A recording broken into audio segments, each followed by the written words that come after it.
This gentleman is Myron Aub. The one with unusual gift that you discovered by accident?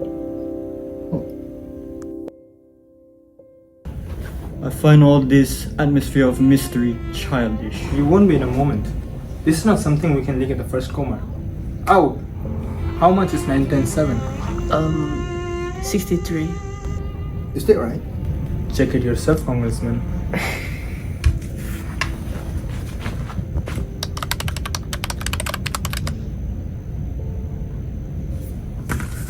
This is the gift you brought us here to demonstrate. An illusionist. More than that, sir. Aub has memorized a few operations, and with them, he computes on a paper. A paper computer. No, sir, not a paper computer. Simply a sheet of paper. General, would you be so kind to suggest a number? 17. And you, Congressman? 23. Good. Aub, multiply those numbers and please show the gentleman your manner of doing it. Yes, programmer.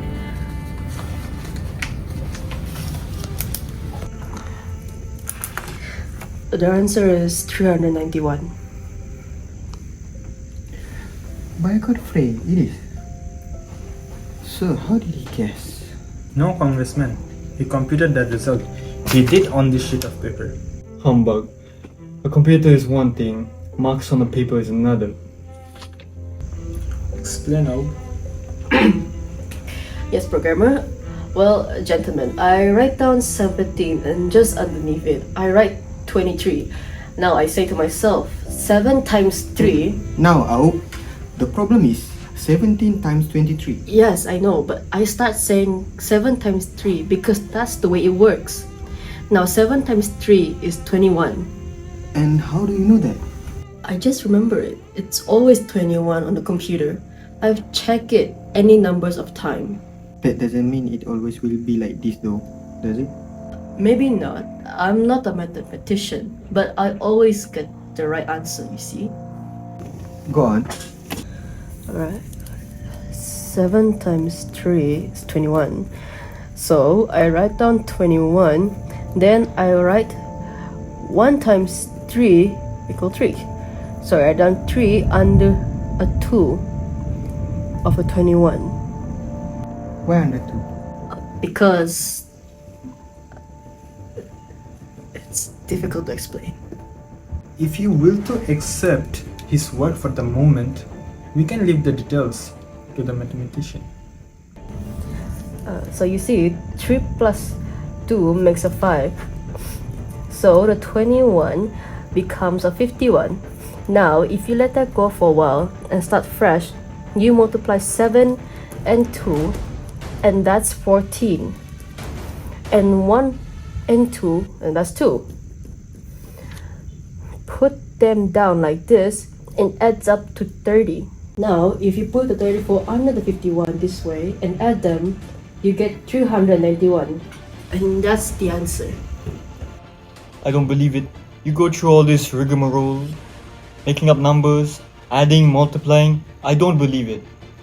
It's too complicated to be anything but hornswoggling. No, sir. It's only seem complicated because you're not used to it.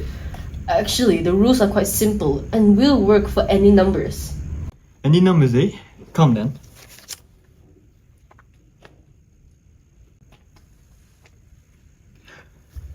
Make a 5738 on that paper. That's a 5,738. Now, 7239, 7,239. And now multiply those two. Yes, sir. It will take time, sir. Take the time. Are you through with your magic making technician? I'm almost done, sir. Okay. Here it is. 41,537,382. Great galaxy. The fella's right. Computing without a computer is a contradiction in terms. Well, computing is only a system for handling a day. A machine might do it. A human brain might. Let me give you an example. Does this always work? Every time, Mr. President, it is a foolproof. Is it hard to learn? It took me weeks to understand this thing, to learn these things, and I think you can do it better. Well, it's an interesting parlor game, but what is the use of it? What is the use of newborn baby, Mr. President? At the moment, there is no use. But don't you see that this point is the way toward liberation from the machine? Consider, Mr. President, of the Danubian War is a war of computer against computer. The computer forged as a shield of counter missiles against our missiles, and our forged ones against theirs. If we advance the efficiency of our computer, so today in just for 5 years of percussion balance has existed. Now we have in our hands method of going beyond method the computer, leapfrogging it, passing through it. We will combine a machine of computation with human thought. We will have the equivalent of intelligence computer, billions of them. I can predict that consequences will be in detail, but they will be incalculable, and if the net beat us to the punch, they may be unimaginable catastrophe. What would you have me to do? Put the power of an admin behind the establishment of a secret project on human computation. Call it as a project number if you like. I can watch my commit, but I will need the administration behind me. But how far can human computation go? There is no limit, according to Professor Dr. Schumann, who first introduced me these things. I've heard of Schumann, of course. Yes, well, Dr. Schumann tell me in theory, it's nothing the computer can do that the human can't do.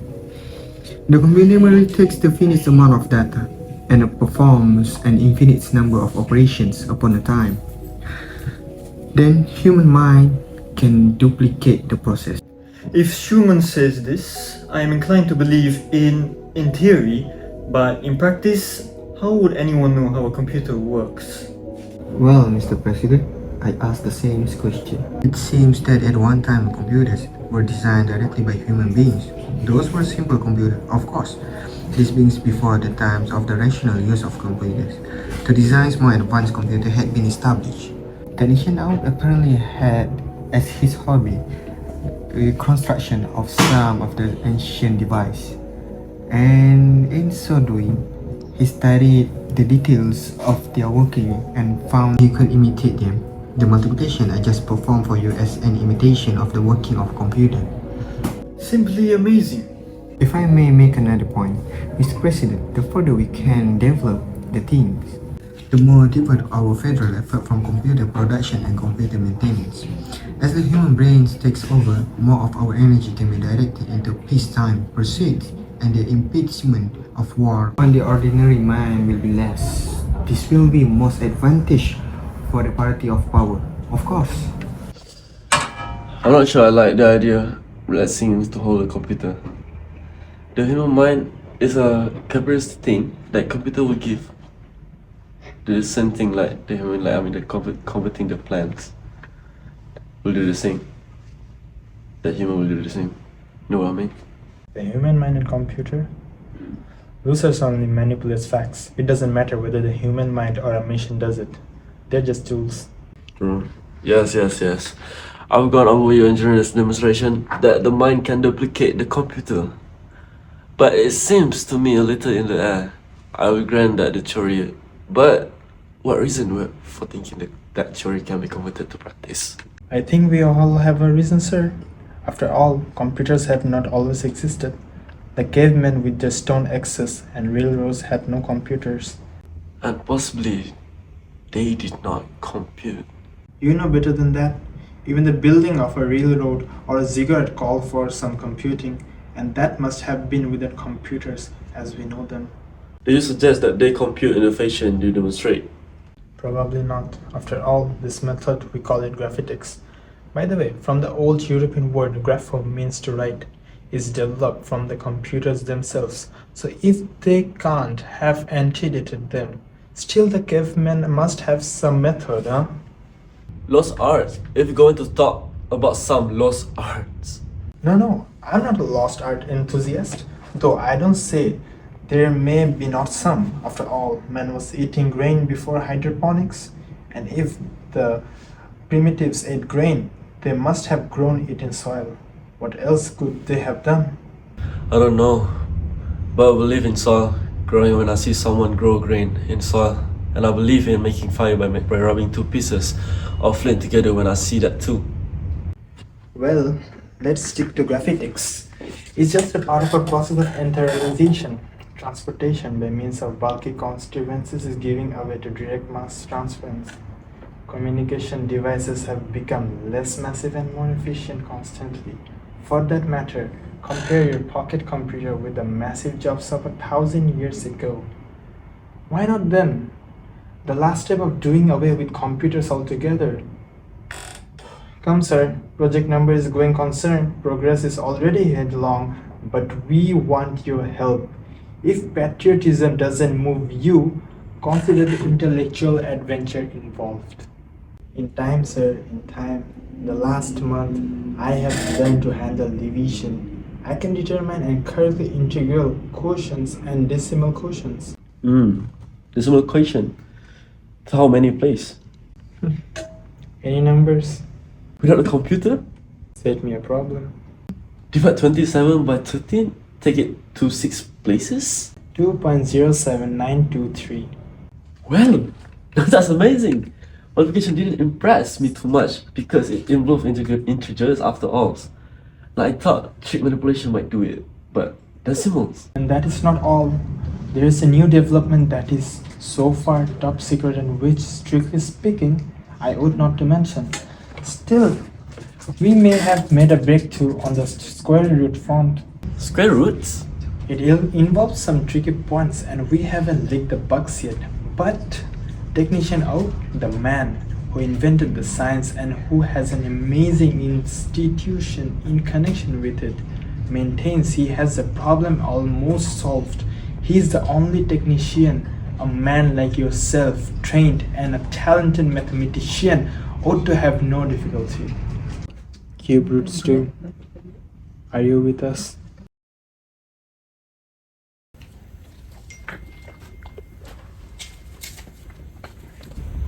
Square roots. I don't know any of them.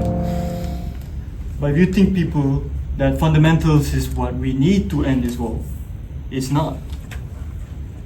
What we need is to follow our central goal and mission, and that is to not play with all these graphitics, but play with them later, after the war.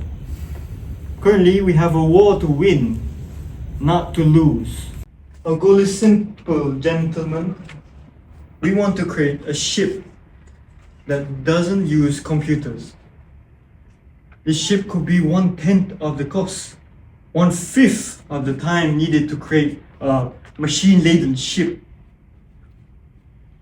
We could counter all the fleets of Denibian 10 times, more than 10 times actually, 50 times the size of their fleet. Meaning we can take down Denibian without even having to use expensive pieces of equipment.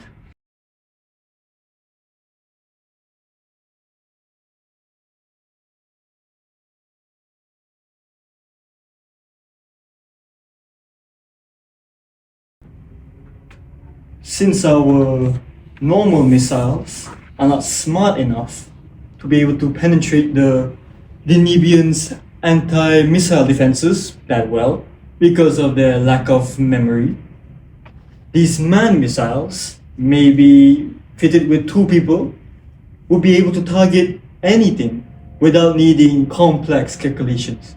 Instead, we can use calculations from that. Graphitics. The things that you're all playing with. That will win us the war. This is something that is valuable to us, to allow us to win this war against Denibian and take them down for good. A man is more dispensable than a computer. These manned missiles can be launched by the thousands without any undertaking from a good general as myself. We can launch as many as we want, as long as we have enough manpower. Isn't that right, gentlemen?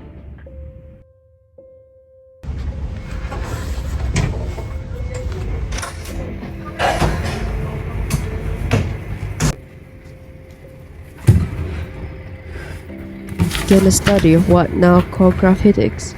It was no more than a hobby.